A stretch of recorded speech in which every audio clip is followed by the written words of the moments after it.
Fala pessoal, tudo bem? Estou de volta, vamos dar continuidade aos nossos estudos.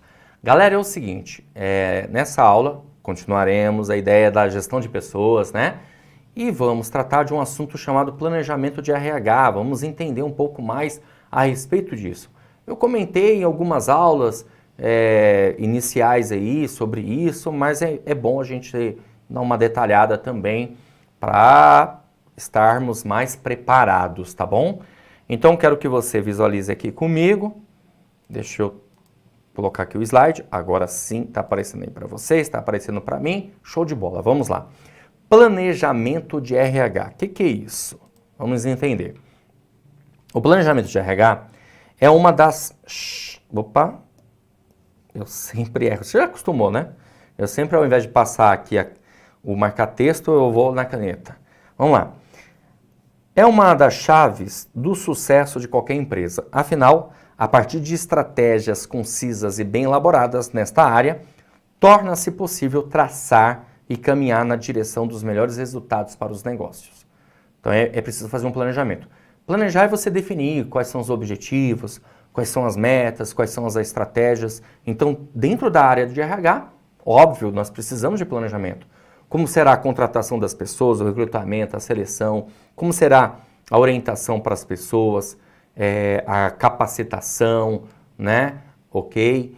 Exames admissionais, demissionais que são necessários. Então tem que ter todo um planejamento, um projeto e também um conjunto de ações, um processo. Vamos lá, vamos continuar. O planejamento de RH nada mais é do que, eu falei anteriormente, está aqui, nada mais é do que um processo de gestão de todas as necessidades da instituição com relação à gestão de pessoas. Visa auxiliar a organização e todos os seus colaboradores a alcançar metas e objetivos coletivos, gerais. Guarda isso, importante, tá? Beleza? Vamos lá. Gerenciar as relações humanas presentes na organização em questão de quê? No planejamento de RH, a organização ela vai fazer uma gestão ali de conflitos, né? Ou seja, ela vai estar preocupada na questão do relacionamento, como que é o relacionamento entre as pessoas, se esse relacionamento é saudável, se há ali uma afinidade entre as pessoas, ok? E se está alinhado aos objetivos organizacionais, beleza? E como fazer o planejamento? Bom, primeiro, é preciso verificar a caracterização da área de RH, o que caracteriza aquela empresa, aquela instituição, as pessoas, os departamentos, estabelecimento de objetivos e metas, e esses objetivos e metas precisam ter prazos, né? Tanto objetivo como meta, prazos, precisam ser concretos, beleza? E precisam ser bem definidos, claros, as pessoas terem exata noção dos objetivos aí do planejamento de RH. Fazer uma análise do ambiente, ou seja, um diagnóstico, beleza? E, claro, ter um plano de ação, uma estratégia. Como que nós vamos alcançar, então, os objetivos e as metas? É nesse sentido, ok? Olha só, gente, uma questão que já caiu em prova. São aspectos importantes da administração de RH. O planejamento de RH, claro, o que a gente acabou de falar. Mas, além disso, o recrutamento e seleção, que é o processo de agregar pessoas. Beleza? Recrutar, atrair candidatos para uma determinada vaga, e seleção é você ter a escolha dos melhores candidatos para aquela vaga. Além disso, no aspecto da administração de RH, é preciso ter o quê? Treinamento, né? Capacitação. Capacitação tanto dos novos membros da organização, como também os que já fazem parte. O desenvolvimento de pessoal, o processo de avaliação de desempenho. A avaliação é algo difícil, mas extremamente relevante. e as atividades de controle, ou seja, de fiscalização, de monitoração, de acompanhamento. Portanto, o item está corretíssimo. O item trouxe mais coisas além do planejamento de RH, porque é normal, né? Tratar de outros assuntos. Dificilmente a gente vai ter uma questãozinha só de planejamento de RH, tá? Continuando, ó. Mas aqui a gente tem, ó, que bacana. Eu sempre trago questões aí para a gente bater um papo. É correto afirmar que a integração do planejamento de RH com o planejamento estratégico da empresa tem como finalidade, alternativa A, levar os objetivos da empresa adiante, já que as pessoas são responsáveis pelo fazer e pelos resultados, somente fazer com que o processo seletivo seja conduzido de maneira assertiva, diminuir o número de contratações e diminuir as etapas dos processos seletivos. Ó, quando a gente fala de integração do planejamento de RH com o planejamento estratégico, é justamente o que consta na alternativa A. Levar os objetivos da empresa adiante. A gente acabou de falar sobre isso. Já que as pessoas são responsáveis pelo fazer e pelos resultados. Lembrando que as pessoas fazem parte do capital humano das organizações. Por isso o nosso gabarito aí, como você pode observar, é alternativa A. Certo, pessoal? Show de bola, né? Então, interessante, né, a gente observar essas situações que ocorrem, evidentemente, no âmbito do planejamento de RH, da administração, inclusive da administração pública, tá? Em falar em administração pública, eu quero aproveitar nessa mesma aula e tratar de um outro assunto com vocês. Deixa eu jogar aqui na tela. Vamos lá.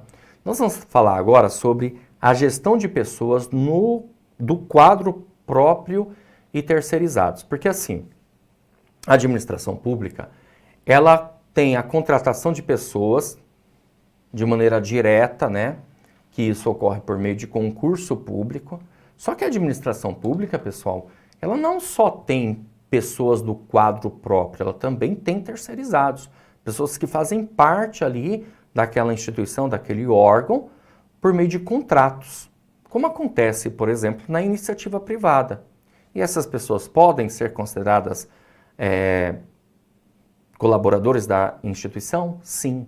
Você sabe que tem até um decreto, que é o decreto 1171/94, que trata da ética na administração pública, que ele menciona que ele dá um conceito de agente público. Na verdade, o decreto, ele diz assim, que agente público é toda e qualquer pessoa que presta serviços para a administração pública de forma direta ou indireta, ainda que sem retribuição financeira, podendo fazer parte do quadro permanente, temporário ou excepcional.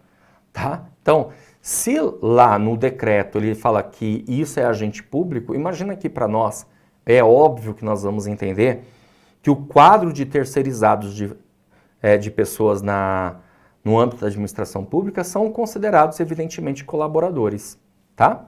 Mas vamos trabalhar aqui com a informação. Eu vou, claro, passar aqui para vocês alguns conceitos, que eu sempre gosto de trazer, né? Ó, atualmente a terceirização, ela é vista por muitos como caminho para a qualidade e redução do custo, possuindo como um dos seus conceitos a contratação de empresa especializada para execução de serviços. Então, dependendo da área, né, o órgão público, a instituição, vai contratar uma empresa por meio de licitação, ok? Via de regra, processo normal da administração pública, para a contratação de serviços, né? Vai contratar uma empresa para fazer um serviço terceirizado. Pode ser na área da limpeza, na área da segurança, na área de tecnologia da informação, pode ser na área de atendimento ao público, beleza? A gente vê isso por aí acontecendo, né? Vamos lá. A terceirização baseia-se em uma relação de parceria entre empresa, contratante e contratado, onde teoricamente os ganhos são equilibrados e as responsabilidades recíprocas. A terceirização é uma prática de gestão comum e crescente no Brasil, onde a articulação de empresas, geralmente uma menor, prestadora de serviços, e uma de maior porte, que busca adequação ao mercado competitivo e modernização. Por quê? Porque quando a empresa, o órgão, a instituição, pensando na administração pública, faz isso, e também a iniciativa privada, ela vai ficar focada naquilo que mais importa para ela, o seu negócio, o seu ramo de atividade, tá? As empresas menores, no caso as contratadas, fornecem todo tipo de produto às empresas contratantes, tais como insumos, intermediários, embalagens, força de trabalho. Uma empresa, para ser competitiva, deve buscar a focalização de competências, ser flexível, ter custos competitivos, possuir obsessão pela qualidade, ser produtivo e buscar parcerias. Estas são características de competitividade muito ligadas à terceirização. Nascem de pressões do ambiente que literalmente obrigam a organização a se reestruturar. E aqui a gente tem uma questãozinha, tá, para resolver. A questão diz assim, ó. Considere a seguinte situação hipotética. Determinada organização pública decidiu adotar a prática de outsourcing.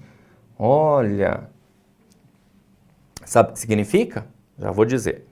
Para o serviço de limpeza de suas unidades. O responsável pela empresa contratada, por definição de cargos, servidor ocupante de cargo de gestor de patrimônio, será o supervisor da qualidade dos serviços definidos. A indicação dos funcionários que farão a limpeza dessas unidades é sempre feita por Carlos, o que dá as ordens de comando e realiza a distribuição de tarefas em cada uma das unidades. Nessa situação, o processo de outsourcing foi adequado, implantado quanto ao tipo de atividade realizada, mas não quanto ao processo de subordinação. Essa questão está certa, eu vou te explicar o que acontece, para você entender. Essa palavra, ela significa justamente o que a gente acabou de conversar, terceirização. Beleza? Mas o que acontece aqui, né? O Carlos é um servidor ocupante de cargo de gestor de patrimônio. Ó, o responsável pela empresa contratada, por definição de Carlos, ocupante de cargo será supervisor da qualidade. A indicação dos funcionários que farão a limpeza dessa unidade sempre será feita por Carlos. Mas o Carlos ele é gestor de patrimônio, né? Ele dá a ordem de distribuição de tarefas de cada uma das unidades. Na verdade, como está dizendo aqui, foi adequadamente implantado quanto ao tipo de atividade realizada, tá? Mas não quanto ao processo de subordinação. Porque, na verdade, o Carlos não precisaria fazer esse tipo de situação de trabalho. Tudo bem? Por quê? Porque, na verdade, o processo aí... Deixa eu só pegar aqui uma informaçãozinha. Ó. O processo que está acontecendo... O servidor aí, o Carlos, ele, na verdade, ele faz o gerenciamento. Tá? Na verdade, o serviço terceirizado é feito por uma instituição. Então, logo, consequentemente, agora sim, para ficar bem claro para você, o Carlos, ele, na verdade, ele é servidor ocupante do cargo de gestor de patrimônio. Mas, a bem da verdade, se você tem uma empresa terceirizada e pessoas que vão fazer aquele trabalho, elas precisam ter um supervisor. Um supervisor que seja também dessa empresa terceirizada, entendeu? Por isso que está errado essa situação aqui do processo de subordinação. Quer dizer, a questão está trazendo que está errado e logo, com certeza, consequentemente, ela está certa. Ficou meio confuso, eu acho, mas acho que deu para você entender o que eu quis dizer no final. Vamos lá, mais uma. No final da década de 90, as organizações aderiram ao sistema de terceirização, tá? De certos serviços sob o argumento de que, nessas condições, há um menor custo e uma maior especialização nos serviços executados. Porque quem vai executar aquele serviço é especialista, né? Então ele foca naquilo. Terceirização é o ato de repassar a execução de uma ou mais tarefas a um profissional ou empresa, sem vínculo empregatício com a tomada desse serviço, estabelecendo-se condições contratuais de custo, prazo e resultados esperados, entre outras. Especificamente, a administração de recursos humanos tem algumas áreas, né, que são comumente terceirizadas, mais do que outras. Uma atividade que costuma ser menos terceirizada não significa dizer que ela não seja, tá? Mas ela é menos terceirizada. Restaurante, gente, é uma área de alimentação nas organizações públicas ou privadas, tem muita terceirização. Limpeza, demais.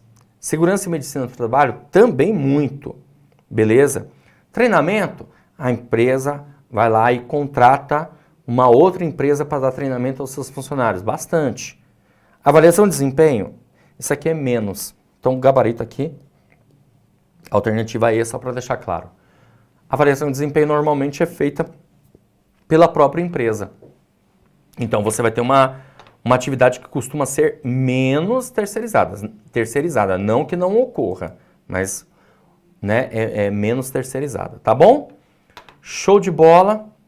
É isso, gente. Eu vou ficando por aqui. Um grande abraço para vocês e a gente, claro, se vê numa próxima oportunidade. Valeu e bom estudo!